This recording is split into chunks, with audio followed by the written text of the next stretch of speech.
बघूयात एक महत्त्वाची बातमी। राज्य सरकारनं महिला सक्षमीकरणासाठी लाडकी बहीण योजना सुरू केली आणि त्यामुळे महिलांना आर्थिक बळ मिळालं। आता मुंबई बँकेनं या लाडक्या बहिणींना आणखी आर्थिक सक्षम करण्यासाठी महत्त्वाचं पाऊल उचललंय। 10 लाख लाडक्या बहिणींना प्रत्येकी 1 लाखांचं बिनव्याजी कर्ज दिलं जाणार आहे आणि त्यामुळे लाडक्या बहिणींना छोटा मोठा उद्योग व्यवसाय सुरू करणं शक्य होईल। तसंच 5 ते 10 महिलांना एकत्र येऊन एखादा मोठा व्यवसायही सुरू करता येणार आहे। विशेष म्हणजे लाडक्या बहिणींना दिल्या जाणाऱ्या या कर्जाचा व्याजाचा परतावा राज्य सरकार देणार आहे। मुंबई बँकेचा हा निर्णय मुंबईतील लाडक्या बहिणींना आर्थिकदृष्ट्या सक्षम करण्याच्या दृष्टीने महत्त्वाचा ठरणार आहे। याचविषयी बोलण्याकरता भाजपचे आमदार मुंबई बँकेचे अध्यक्ष प्रवीण दरेकर आपल्याबरोबर आहेत। प्रवीण भाऊ, पहिले तर आपलं अभिनंदन। एक महत्त्वाचा निर्णय जो आहे तो महिलांकरता आपण घेतला। या निमित्तानं महिलांचं आर्थिकदृष्ट्या सक्षमीकरण देखील होणार आहे। थेट प्रश्न, आता लाडक्या बहिणी ज्या आहेत ते कान देऊन ऐकतायत की जर याकरता आपल्याकडे आम्हाला अर्ज करायचा आहे, काय करावं लागेल, कशा स्वरूपाचा हा निर्णय, कसा फायदा होईल? सर्वप्रथम हा निर्णय आणि योजना काय ते सांगतो, मला थोडा वेळ द्या। जी, महाराष्ट्र सरकारने लाडक्या बहिणींना दिलासा देण्यासाठी, हातभार लावण्यासाठी त्यांच्या संसारामध्ये वाटचालीत 1,500 रुपये देण्याचा महत्त्वाकांक्षी आणि ऐतिहासिक निर्णय घेतला। आता हे 1,500 रुपये त्या लाडक्या बहिणींना दीर्घकाल मोठा आधार देता यावा अशा प्रकारची भावना माननीय मुख्यमंत्र्यांची आहे आणि मग मुख्यमंत्र्यांची इच्छा आहे की या लाडक्या बहिणींना दिलेले 1,500 रुपये हे अर्थव्यवस्थेत आले पाहिजेत। याचा अर्थ काय तर त्यांनी छोटे छोटे त्या ठिकाणी व्यवसाय उद्योग करून त्यातनं पैसा हा खेळता राहिला पाहिजे आणि ज्याच्यामुळे 1500चे 15,000 या लाडक्या बहिणी व्यवसाय उद्योगाच्या माध्यमातून करू शकतील। आणि मग जर हे 1,500 रुपये व्यवसायात आले पाहिजेत तर याकरता या लाडक्या बहिणींना 1,500त काय व्यवसाय करता येत नाही। मग जिल्हा मुंबई बँकेनं आम्ही धोरण त्या ठिकाणी केलं की या लाडक्या बहिणींना 9% व्याजदराने कर्ज द्यायचं आणि एकीला कुठलाही मॉर्गेज न घेता त्या बहिणीला 1 लाखापर्यंत, 5 बहिणी असतील तर 5 लाख, 10 असतील तर 10 लाख एकत्रित त्या ठिकाणी कर्ज द्यायचं। नंतर माझ्या लक्षात आलं की महाराष्ट्र शासन महिलांसाठी अनेक योजना आहेत आणि 12% व्याजाचा परतावा हे महामंडळ देतात। मग मी आमच्या अधिकाऱ्यांना पाठवून राज्य सरकारकडून कुठली महामंडळ आहेत तर अण्णासाहेब आर्थिक विकास महामंडळ आहे जे 15 लाखापर्यंत त्या ठिकाणी, आता मला वाटतं 30 लाख झालंय, व्याजाचा परतावा देतं। त्यामध्ये त्या कक्षेत बसणाऱ्या महिला आणता येतील आपल्याला। त्यानंतर विजय NT आहे, भटक्या विमुक्तांचं महामंडळ आहे, OBC महामंडळ आहे आणि आई नावाची योजना पर्यटन महामंडळाची आहे की त्या 15 लाखापर्यंत 12% व्याजदरापर्यंत व्याजाचा परतावा ते देतात। या सगळ्या महामंडळांशी मी चर्चा केली, अधिकाऱ्यांनी चर्चा केली आणि त्यांनी मग सकारात्मक मानसिकता दाखवली। कारण आपण बघाल की एवढ्या चांगल्या योजना व्याजाच्या परताव्याच्या असूनही पाहिजे तसा लाभ झाला नाही। एखादा अण्णासाहेब पाटील महामंडळाचा अपवाद वगळला, तो सुद्धा आमचे नरेंद्र पाटील पुढाकार घेत आहेत म्हणून मोठ्या प्रमाणावर त्याला लाभ मिळतोय। तर आई नावाची योजना आहे ती 15 लाखापर्यंत आपण 12% व्याज परतावा देतो। मग मी या 4ही महामंडळांनी एकत्रित बैठक लावावी अशी राज्याच्या मुख्यमंत्र्यांना विनंती केली आणि मी धन्यवाद देतो माननीय देवेंद्र फडणवीस साहेब। त्यांनी वर्षा निवासस्थानी या 4ही महामंडळाचे अधिकारी, फायनान्सचे अधिकारी आणि मुंबई बँकेची संयुक्त बैठक लावली आणि मुंबई बँकेशी या 4ही महामंडळांचा व्याजाचा परतावाची सांगड घालून त्या ठिकाणी उलट त्यांचे 3% वाचले, कारण ते 12% व्याजाचा परतावा देत होते आणि मग इंटरेस्ट परत आल्यानंतर त्या महिलेला लगेच पुन्हा आपण ते व्याज परत करणार, जेणेकरून तो 0% व्याजदराने या लाडक्या बहिणीला कर्ज उपलब्ध होईल आणि तिचा पैसा आणि त्यांनी केलेल्या ग्रुपच्या माध्यमातून जे छोटे व्यवसाय उभे राहतील त्यातनं आपल्या अर्थव्यवस्थेत पैसे खेळते राहतील आणि जो मूळ उद्देश आहे महिलांचं सबलीकरण, ते महिलांचं सबलीकरण खऱ्या अर्थाने आर्थिक सबलीकरण होईल, महिला आर्थिकदृष्ट्या अत्यंत सक्षम होतील. प्रवीण भाऊ, एक ठराविक संख्याच महिलांची आपण ठरवली आहे का की इतक्याच महिलांना हा लाभ दिला जाईल? नाही, एक लक्षात ठेवा, खरं म्हणजे राज्यभर ही योजना लागू शकते. बरं, परंतु मी आपल्या आवाक्यात मी एका जिल्हा बँकेचा अध्यक्ष आहे आणि म्हणून मुंबईपुरती ही योजना राबवण्याचा निर्णय गेला, तसं बँकेचं धोरण बनवलं. आता मुंबईत 12-13 लाख लाडक्या बहिणी आहेत, ज्या 1,500 रुपये त्या ठिकाणी राज्य सरकारकडून त्यांना मिळतात. आता मला वाटतं त्यांचं स्क्रुटिनी चाललंय, 1-2 लाख महिला कमी झाल्या तरी 10 लाखाच्या आसपास मुंबईत महिला राहतील. आणि मग जर या 10 लाखातले तर 1 लाख अकाउंट आमच्या जिल्हा बँकेतच आहेत, ज्यांच्यावर आम्ही थेट प्रयोग करू शकतो, ज्यांना थेट लगेच कर्ज प्रक्रिया करून उद्योग व्यवसायात मार्गदर्शन करून उभं करू शकतो. आणि त्याच्यामुळे मला वाटतं 10 लाख ही फिगर काही छोटी नाही आहे ना. त्यातनं जशा जशा या महिला त्या ठिकाणी पुढे येतील तसं तसं त्यांना त्या ठिकाणी कर्ज मंजूर करणं, व्याजाचा परतावा मिळवून देणं आणि त्याचबरोबर उद्योग व्यवसायासाठी सुद्धा मार्गदर्शन करून त्यांना मार्केटिंग उपलब्ध करून देण्याचा मानस अशा प्रकारच्या योजनेमध्ये आहे. आणि याकरता मी मुंबईच्या महापालिका आयुक्तांशी बोललोय, अतिरिक्त आयुक्तांशी बोललोय की जे मॉल आहेत की मुंबईतला मार्केटिंगमध्ये जिथे जिथे स्कोप आहे तिथे त्या ठिकाणी मार्केटिंगसुद्धा या महिलांनी निर्माण केलेल्या छोट्या मोठ्या वस्तूंना मिळवून द्यावं, जेणेकरून महिला या अर्थव्यवस्थेच्या प्रक्रियेमध्ये माझ्या लाडक्या बहिणी सहभागी होतील आणि महाराष्ट्राच्या आर्थिक उलाढालीमध्ये त्यांचाही खारीचा वाटा त्या ठिकाणी असू शकेल. आणि माननीय मुख्यमंत्र्यांना जे वाटतं की या ठिकाणी हे पैसे जर इकॉनॉमीमध्ये आले तर त्या ठिकाणी शासनालाही त्या ठिकाणी हातभार लागणार आहे. प्रवीण भाऊ, अर्ज केल्यानंतर किती दिवसात हे लाख रुपयाचं कर्ज मिळेल? आणि जोडून जसं तुम्ही म्हणालात की नुसतं हे कर्जच नाही तर या महिलांना नेमका कुठला उद्योग करावासा वाटतो हे जाणून घेऊन त्यांना मार्गदर्शन करून पुढे देखील माणसं त्यांना जोडून दिली जाणार का? हो, नक्कीच. कारण शेवटी नुसतं कर्ज देऊन चालणार नाही. कर्जाचा अर्ज आला आमच्या ब्रांचला, मुंबईत साधारणतः 50 ब्रांचेस आमच्या आहेत, 3 एक्सटेन्शन काउंटर आहेत आणि त्या ठिकाणी अर्ज आल्यानंतर अर्जाची प्रोसेस होईल आणि ते अर्ज मग आमच्या संचालक मंडळापुढे येईल आणि साधारण 10-15 दिवसामध्ये या सगळ्या प्रक्रिया पूर्ण होतील. आमचा प्रयत्न राहणार आहे, आम्ही संचालक ब्रांचला शाखा स्तरावरच अधिकार देणार आहे, जेणेकरून पुन्हा तो 15 दिवसाचा वेळ वाचून त्या ठिकाणी आपल्याला आठवडाभरात सुद्धा देता येतंय का असा आमचा प्रयत्न राहील. आणि याचं मार्केटिंग करून देण्यासाठी सुद्धा आम्ही विविध यंत्रणांशी बोलतोय. माननीय मुख्यमंत्र्यांना मी विनंती केली की सरकारच्या जी छोटी मोठी कामं असतात ती सुद्धा जर या महिलांना प्राधान्याने त्या ठिकाणी दिली तर त्यांनाही सोपं पडेल आणि त्याही ताकदीनं पुढे येतील, त्यांनी आर्थिकदृष्ट्या भक्कम होतील. आता उदाहरणादाखल मी आपल्याला सांगतो की मी जो एका सेक्टरवर प्रयोग करतोय की माननीय प्रधानमंत्री नरेंद्र मोदी साहेबांनी खनिजमधून मुंबईमध्ये हजारो शिलाई मशीन त्या ठिकाणी दिलेले आहेत. मागे एक कार्यक्रम आमचा झाला, प्रसाद लाडने पुढाकार घेतला, 6000 मशीन आम्ही षण्मुखानंदला माननीय मुख्यमंत्र्यांच्या हस्ते वितरित केल्या.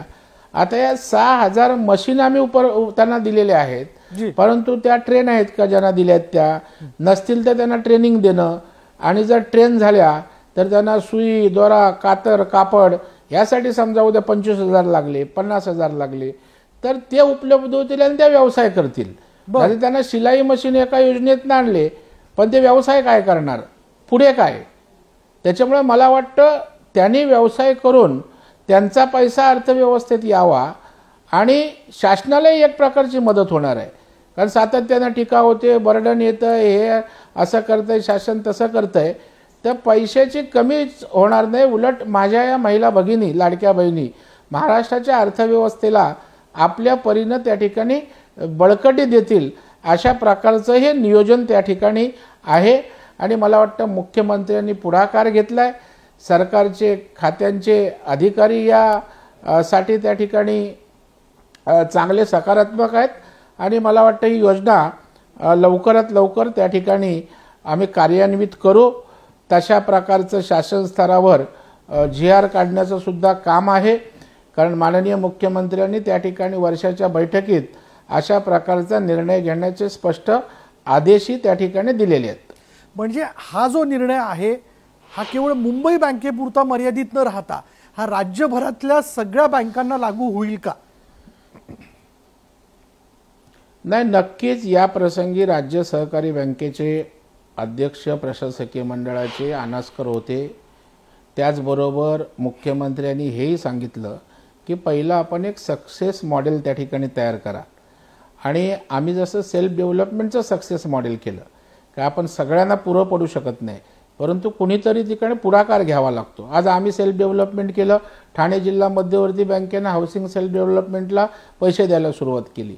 आता मुंबई जिल्हा बँकेची अशा प्रकारची योजना सफल झाली, कार्यान्वित झाली की निश्चित राज्यामध्ये काही 4-5 अपवादात्मक बँका सोडल्या तर सगळ्या जिल्हा बँका अशा प्रकारची योजना त्या ठिकाणी शासनाशी समन्वय करून आणू शकतात आणि महाराष्ट्रामध्ये अनेक सहकारी संस्था मजबूत ताकदवान आहेत। जर अशा प्रकारे शासनाने त्यांच्या योजनेची सांगड घातली तर मला वाटतं पैसे अजिबात कमी पडणार नाहीत। हजारोंच्या लाखोच्या संख्येनं महिला उद्योग व्यवसायामध्ये त्या ठिकाणी कार्यरत होऊन त्या ठिकाणी अर्थव्यवस्थेत त्यांचा पैसा येऊ शकतो, त्या ताकदवान होऊ शकतात।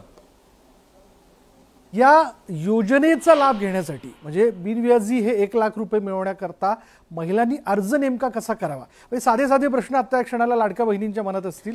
दुसरं असं की काही शैक्षणिक पात्रता, अटी शर्ती, माझ्या लाडक्या बहिणी माझ्या लाडक्या बहिणी बऱ्याच अंशी त्या ठिकाणी काही अशिक्षित आहेत, काहींना माहीत नसतं।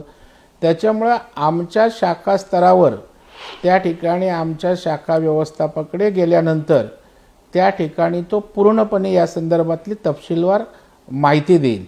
त्यानंतर आमचा कर्जाचा अर्ज आहे, मी त्या ठिकाणी धोरण बनवत असताना जास्त किचकट अर्ज बनवू नका, कारण आपण जे पैसे देऊ त्याच्यासाठी मॉर्गेज आपण घ्यायचं नाही, कारण 1 लाखाचं कर्ज आहे, त्यांचा 1,500चा रिटर्न्स ते आपण त्याच्यामध्ये हप्ता त्यांचा बसवू आणि त्याच्यामुळे ब्रांच स्तरावर अर्ज मिळेल। आमची हेड ऑफिसला त्या ठिकाणी 4-5 जणांची या विषयासंदर्भात मार्गदर्शक टीम त्या ठिकाणी आहे आणि मग ब्रांच स्तरावर तो अर्ज आल्यानंतर स्क्रुटिनी होईल। सद्यस्थितीत आमच्याकडे हेड ऑफिसला बोर्डाकडे मंजुरीसाठी येऊ शकतो किंवा MD स्तरावर, CGM स्तरावर, पण आम्ही येणाऱ्या काळामध्ये हे प्रमाण नक्की वाढणार आहे, कारण प्रतिसाद प्रचंड प्रमाणावर मिळतोय। आम्ही शाखा स्तरावर अधिकार देऊन कशी प्रकरणं एक्सपिडाइट करता येतील आणि उद्योग व्यवसायात माझ्या लाडक्या बहिणी गुंतून राहतील याची काळजी आम्ही घेणार आहोत। प्रवीण भाऊ, कोणते व्यवसाय करावे किंवा तिने केले पाहिजेत याबद्दल काही क्रायटेरिया ठरवण्यात आलेला आहे का? नाही, अगदी महत्त्वाचा प्रश्न आपण उपस्थित केलात। मी मगाशी शिलाई मशीनचं तुम्हाला उदाहरण दिलं। आता झोपडपट्ट्यांमध्ये आपल्या त्या ठिकाणी अनेक आमच्या मध्यमवर्गीय गरीब महिला आहेत, त्या जर एखाद्या झोपडपट्टीमध्ये 5 जणी एकत्रित आल्या, कुठं कॉस्मेटिकचा व्यवसाय केला, कुठं पिशव्या बनवण्याचा केला, काही ठिकाणी आपल्या महिला भगिनी आपल्याला डबा बनवू शकतात। आज चाकरमानी जेव्हा कामावर जातात नोकरदार वर्ग, त्यावेळेला त्यांना डबा पुरवण्याचं काम होऊ शकतो। आता अशा प्रकारचे या योजनेमध्ये 40 व्यवसाय आहेत।